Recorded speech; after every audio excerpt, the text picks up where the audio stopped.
हे देवर्षि, जिस प्रकार यदि कोई व्यक्ति उधार लिए हुए धन को यदि अपनी संपत्ति मानेगा तो बहुत शीघ्र कंगाल हो जाएगा। यही तो विधि का विधान है महादेवी। जो दूसरे को दुख देकर हंसता है, होनी उसे दुख देकर 100 बार रुलाती है। इसलिए दूसरों को दुख देने से पहले इतना अवश्य सोच लेना चाहिए कि यदि इसी दुख का वज्र अपने सिर पर गिरे तो क्या होगा। महादेवी, जिस प्रकार बिच्छू को यह ज्ञान नहीं होता कि उसका डंक केवल किसी और को नहीं स्वयं उसे भी चुभ सकता है, उसी प्रकार एक दुष्कर्मी को भी यह ज्ञान नहीं होता कि उसका दुष्कर्म स्वयं उसे भी हानि पहुंचा सकता है। महादेवी, एक ही डाली पर खिले 2 पुष्पों में से एक को स्थान मिलता है देवता के चरणों में तो दूसरे को अर्थी पर। एक ही मेघ की गोद से निकली 2 बूंदें, एक मोती बन जाती है तो दूसरी अंगारे पर गिरकर भस्म हो जाती है।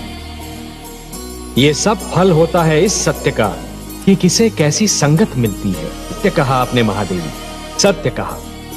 और इसीलिए माता पिता को सबसे अधिक ध्यान बाल्यावस्था में संतान के चरित्र निर्माण पर ही देना चाहिए। जिस प्रकार जब जल माटी को गीला कर देता है तो माटी में से सुंदर अंकुर फूटते हैं, उसी प्रकार जब भक्ति मन को उदार बना देती है तो मन में सुंदर विचारों का जन्म होता है।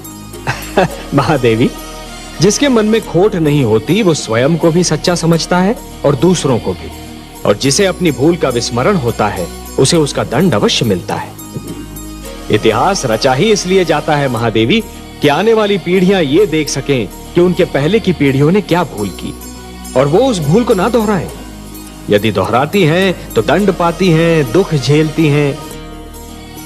जानता हूं महादेवी, क्षति पहुंचाने वाले को दंड देना तो बहुत सरल है, पर उसे क्षमा करना बहुत कठिन।